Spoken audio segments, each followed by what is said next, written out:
Hi, folks. It's another episode of Chatting with the Experts, where I speak with phenomenal women from Africa, from the Caribbean, and in the diaspora. These women are professionals and successful entrepreneurs, and they share one and the same mission with me, which is to educate, empower, and inspire women globally. Every week, on Wednesday, I have these women share their expertise. And so today, our topic is healing generations from trauma to transformation. My guest who will join me in a few minutes is a nurse consultant. She's an author and she's a coach passionate about empowering women to heal from generational trauma and to step into wholeness. As a founder of Her Wellness Nook and the Women in My Garden project, she creates spaces for storytelling, for sisterhood, and transformation. And through her books, she has helped women move from surviving to thriving through embracing self-love, purpose, and legacy. And with that, I welcome Karla Scipio to the show. Good Hi, morning. Karla. Thank you so much for having me. I am truly honored to be here. And I'm truly blessed to have you here. Thank you for what you do and, helping women to move from surviving to thriving. And I know offline or off camera, we talked about some of the things that you do to help them. I know one of them is breaking the cycle of silence. Let's Yes, talk definitely. about that. Definitely. For too long, many of us, especially in Black families, were taught not to talk about hurts. We were told to pray about it, keep the family business private, and simply be strong. And that silence became a generational habit. But it also became a generational wound because we kept all of that inside of us. And what you don't speak, what you don't release, tends to hurt you, tends to cripple you. And that's why it's so important for us to speak on our past hurts, to speak on that pain that was handed down from generation to generation.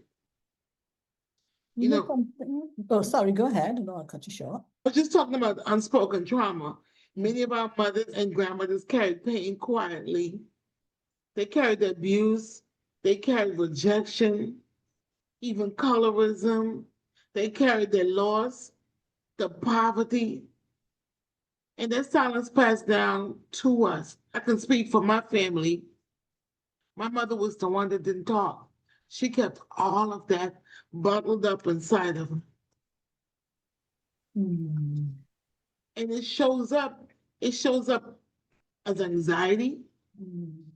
as distrust, Mhm. sometimes anger, definitely a lot of anger, and perfectionism.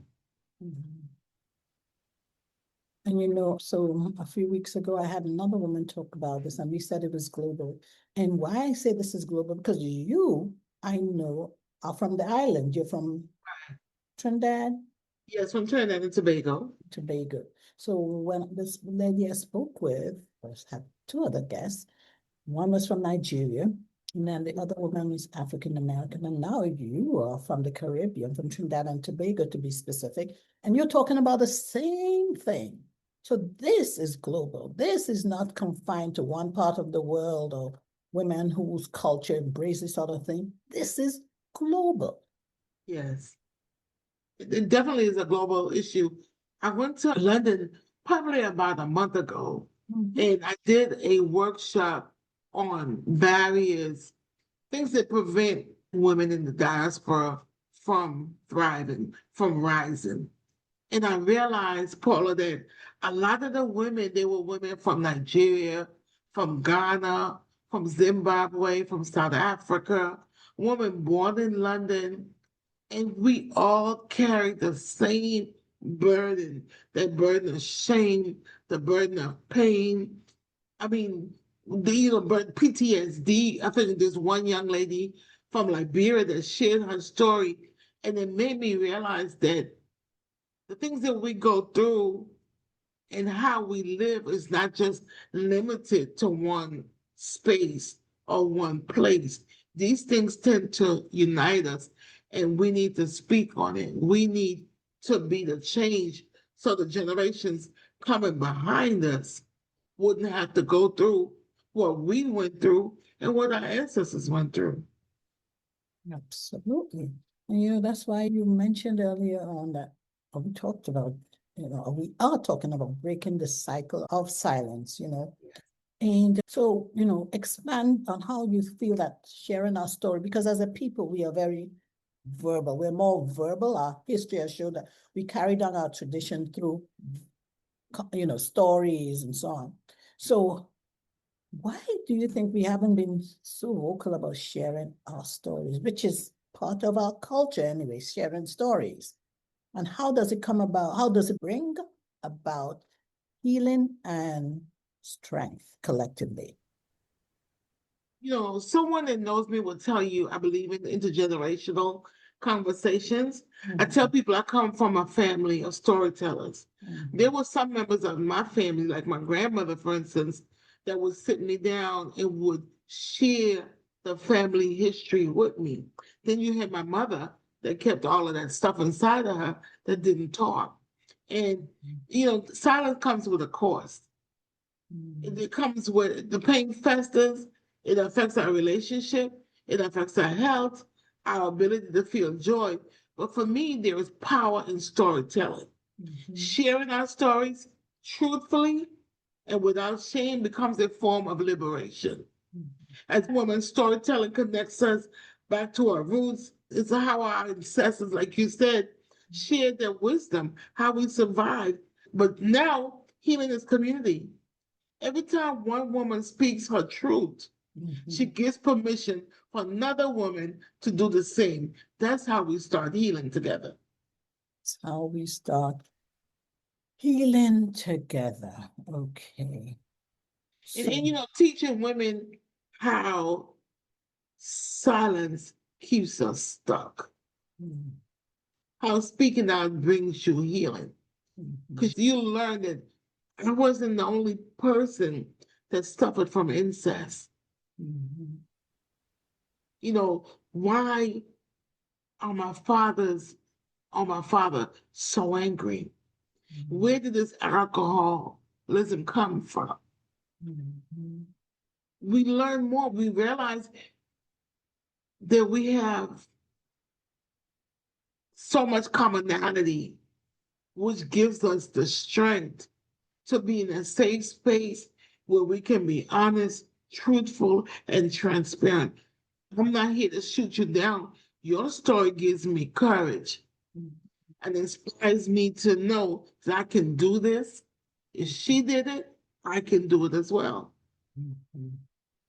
And that's where the collective strength comes from, right? Right, from community. In community. So, together, two can do so much more than just one. Yeah. So with our combined strength, our combined voice, we're speaking for those two who doesn't have the strength, the courage, or even the voice to speak up. Right. Yeah. So another thing that you spoke about was the difference between survival and thriving. Go ahead. I was going to say, what is the difference? So it's about a mindset shift. Okay. Surviving says, I'm just trying to get it through the day. I'm just making it through this day. Thriving says, I deserve peace. I deserve joy, and I deserve purpose. And for me, and I encourage people, faith is my foundation. Faith grounds you. It helps you trust that healing and abundance are my birthright. They're my luxury. I also encourage women to journal. And I encourage reflection. I tend to say that confrontation with ourselves, or in another way, because confrontation is a strong word, addressing yourself, taking that time to find a quiet time every day just to be quiet, just to think about you. And I tell people, everything for me is about self-love and self-care. So in order to love someone else, even our children and our spouses, our family members, we have to learn to love ourselves. How do you learn to love yourself? You have to learn to get to know who you are. And confronting and addressing ourselves can be painful, because that means we hold ourselves accountable for the role that we play in whatever incident, whatever circumstance. Yeah. So the time of self-reflection gives us power. And it's something that we need to do on a daily basis. No, Just be quiet. Go ahead. No, I just added just being quiet, being still. Being still. Because that was the question I was going to ask. Because, some of us grow up, our culture, sometimes we have extended families. So, even finding time to be quiet is almost, or space to be quiet is almost impossible. Or looked at that, where are you going? You just disappear like that. You know what I mean? And so how do you, in our type of community, find that quiet time if there's no space to even find that quiet time? It's funny that you asked that, because as you saying that, I started thinking about my daughter, and then also kind of reflected on me too when I was younger. My children were still small. One of her spaces in the bathroom. When she disappears into the bathroom, I'm like, what is she doing in there? And sometimes she's in the bathroom for an hour. For me, when my children were younger, I made sure I set time and boundaries. They had to be in bed by 8 o'clock, which gave me enough time for myself and time for my mate. Or even the hours early in the morning when everyone is still asleep, that quiet time.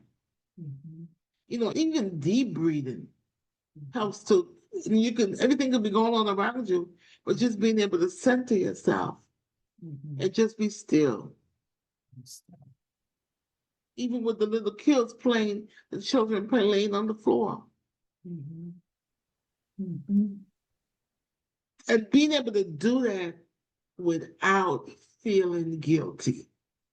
That's a big part, Karla, without feeling guilty, because there's mother's guilt. You know what I mean? I should be. I'm not doing what I need to do. Oh my gosh, my child or my children need me. And here I am by myself. Our culture doesn't really encourage too much by ourselves. And we have to shift that thinking. I can't give to my child until my cup is full. I can't give to everyone or anyone until my needs are met. And I'm not saying, sometimes self-care looks selfish, but it's not being selfish. It's being able to, just like a car. The car got to get an oil change, right? We got to put gas into the car to get to point A to B. So it's the same way with us. We got to fill up, we got to refuel. And that's why a lot of us are burnt out, stressed, anxious. We deal with chronic diseases because we don't rest. We deal with hypertension. All of that stuff affects us. We more so because of who we are and where we live and the circumstances that surrounds us. We got double jeopardy. We're female and we're Black. And oftentimes class also plays a place in it. How much money we have determines a lot as well. Because, as a public health specialist and consultant, one of the things they talk about social determinants of health, It says the saying, and I want to prove it wrong, where you were born determines how long and how well you live. But with our mindset shift, where we promote rest and quiet and healing, we can change the narrative. We can change the narrative when we promote rest and see rest as healing, time for the body to heal, for the mind to heal. Many times you don't see rest as being productive. It's almost like you're lazy if you're resting. Not realizing that your body needs a downtime to recoup. And as you rightfully said a few minutes ago, just like in the car, mechanical, it's not human, of course, not has no life. You have to, the brake fluid, change your tires, you have to maintain the You gotta car. work that car. You Yeah. gotta take care of the car, otherwise it's not gonna last as long. And it's not going to take you from point A to point B. It's not going to do its job. And so like us, moms, females, in order to function and do our jobs properly, we got to do the same thing. Self-care. It's like Right. maintenance. And you said something that is so on point. God mandated rest Yes.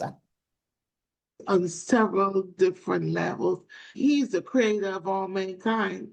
He created the universe, but he rested on the seventh day. Yes. And he wants us to rest. And he even created our bodies where when we sleep, our body rejuvenates. The cell process, recreation. So rest is so important. Wow.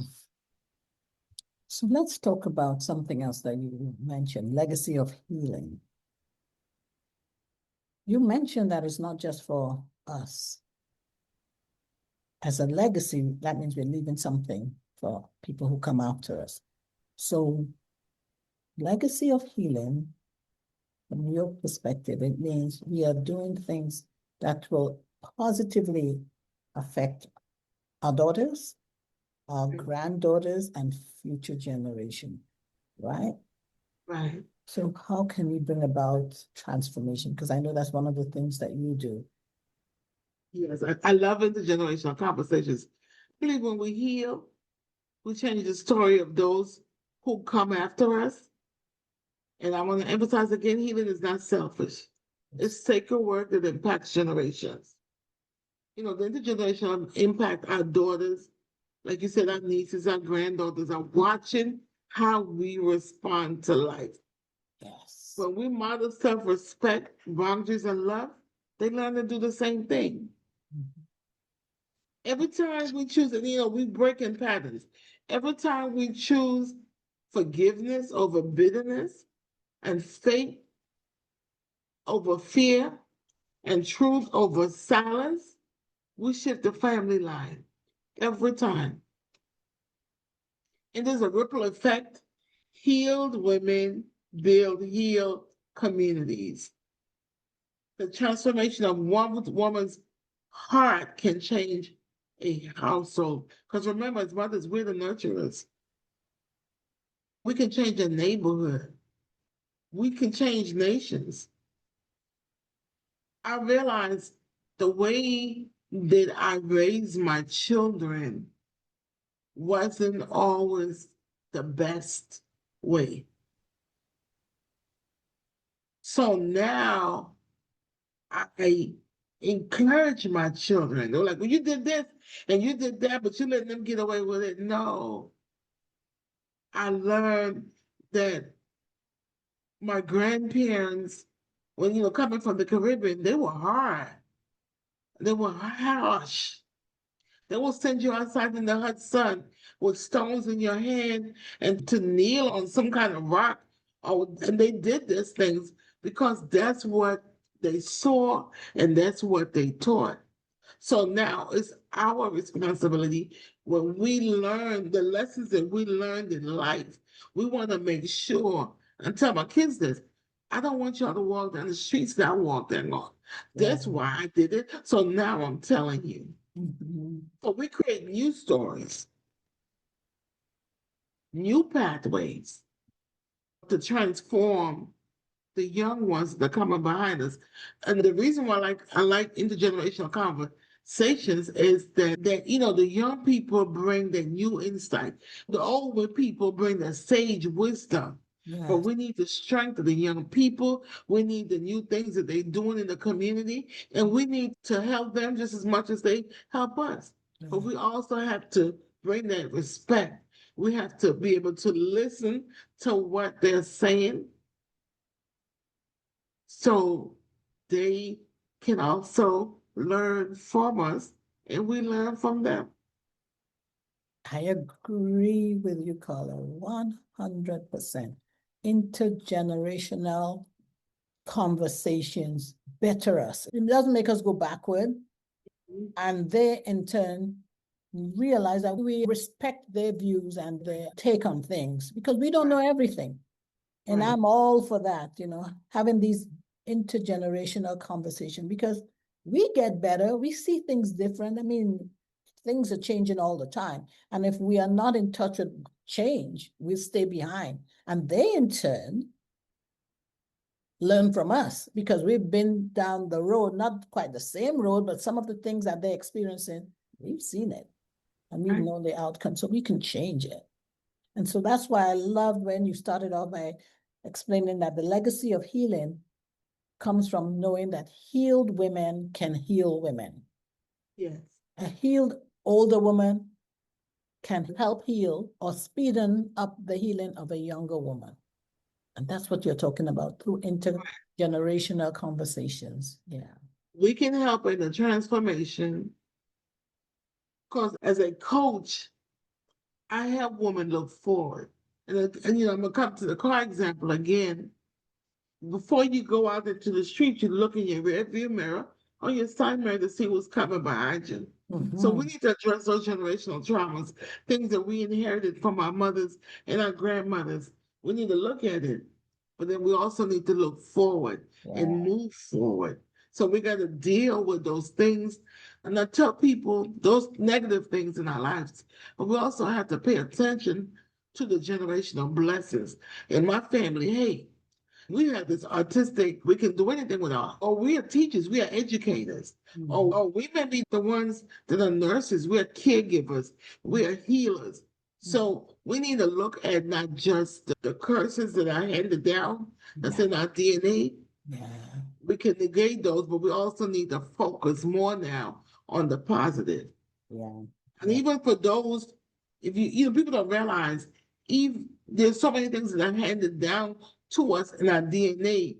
Not to say that, I grew up with my mother, so I'm acting like my mother. You may grow up with someone completely different, but still have the traits of your family. So Yeah. there's so many things that we need to address Yes. as women in the diaspora. And I think one of the things for us is dealing with that trauma. And there are people who appear to be successful and thriving, and deep down inside, they're suffering because they haven't faced or addressed themselves. Yes. That's the absolute truth, Paula. Absolute truth. The outside does not always reflect the inside, True. you know?